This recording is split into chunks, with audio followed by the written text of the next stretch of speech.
16 amazing hidden details about What If Season 2 Episode 2। ये episode 90s की timeline पर based है, इसलिए हम यहाँ पर 90s का फैशन भी देख सकते हैं। वहीं इस कार की नंबर प्लेट को देखें तो इस कार का नंबर हमें बिल्कुल भी समझ में नहीं आता, और ऐसा इसलिए है क्योंकि ये कोई दूसरा ही यूनिवर्स है। हो सकता है इस यूनिवर्स में इसी तरह की नंबर प्लेट यूज होती हो। फिर आगे वाले इस सीन में आसमान से एक स्पेस बोट धरती पर गिरता है, जिस स्पेस बोट में से पीटर क्विल बाहर निकलता है, और ये स्पेस बोट एग्जैक्टली वैसा ही है जैसा हमने guardians of the Galaxy 2 movie में ईगो के पास देखा था। और ये स्पेस बोट ठीक उसी जगह पर गिरता है जिस जगह पर फर्स्ट टाइम एवेंजर्स असेंबल हुए थे, यानी कि ये सेम वही जगह है जिस जगह पर हमारे फर्स्ट 6 एवेंजर्स ने अपनी फाइट चित्तौरी आर्मी के अगेंस्ट लड़ी थी। फिर इस सीन के बाद हमें इंट्रो दिखाया जाता है, और इंट्रो के बाद हम पीटर का किडनैपिंग वाला सीन देखते हैं। और जिस समय पीटर को किडनैप किया जाता है उस समय पीटर ने जो कपड़े पहने हैं सेम यही कपड़े हमारे यूनिवर्स वाले पीटर क्विल ने पहने थे guardians of the Galaxy movie में। और इस एपिसोड में पीटर की किडनैपिंग वाला सीन भी एग्जैक्टली वैसे ही दिखाया गया है जैसा हमने guardians of the Galaxy movie में देखा था जब पीटर को किडनैप किया जाता है। फिर आगे इस वाले सीन में हम पैगी कार्टर और हॉवर्ड स्टार्क को देखते हैं। इस एपिसोड में पैगी कार्टर को हेली एडवेल ने अपनी आवाज दी है, और ये वही एक्ट्रेस हैं जिन्होंने MCU में पैगी कार्टर का रोल प्ले किया था। वहीं हॉवर्ड स्टार्क को आवाज दी है जॉन सेलेट्री ने, जिन्होंने की एंड गेम मूवी में हॉवर्ड स्टार्क का रोल प्ले किया था। इसी वाले सीन में हम यहाँ पर प्रोजेक्ट पेगासस लिखा हुआ देखते हैं, जिसका मतलब है potential energy group alternate sources United state. और यहीं पर हम पैगी कार्टर के पीछे एक मैप को देखते हैं, जिस मैप पर कुछ डॉट्स बने होते हैं, जिन डॉट्स को देखकर हमें समझ में आता है कि कौन कौन से एवेंजर्स असेंबल होने वाले हैं। यहाँ पर 3 रेड डॉट अमेरिका पर लगे होते हैं, 1 डॉट अफ्रीका पर लगा होता है और 1 डॉट रसिया पर लगा होता है। इसका मतलब है कि रसिया से विंटर सोल्जर आने वाला है, अफ्रीका से ब्लैक पैंथर आने वाला है, और अमेरिका से 3 सुपर हीरो आने वाले हैं। पहला हैंक पिम्प यानी कि एंटमैन, दूसरा है विल फोस्टर जिसे कि हमने Ant Man and the Wasp movie में देखा था, और वहीं थर्ड है डॉक्टर वेंडी जिन्हें कि हमने कैप्टन मार्वल मूवी में देखा था।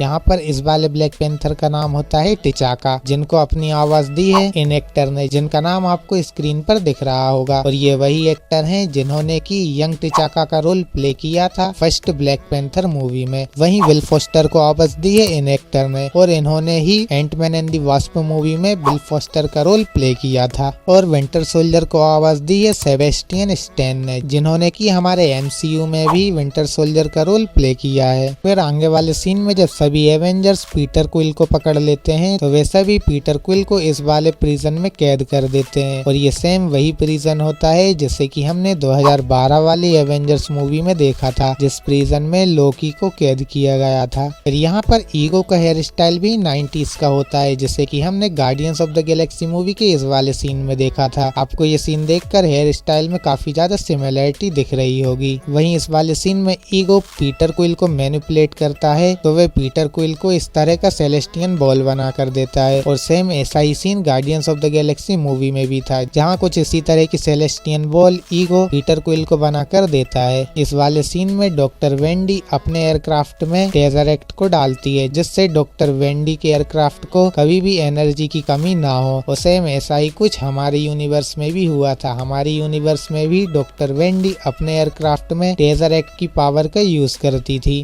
वहीं इस लास्ट वाले सीन में हम इस कैट को देखते हैं, और ये सेम वही कैट होती है जैसे कि हमने कैप्टन मार्वल मूवी में देखा था, यानी कि ये एक एलियन कैट है।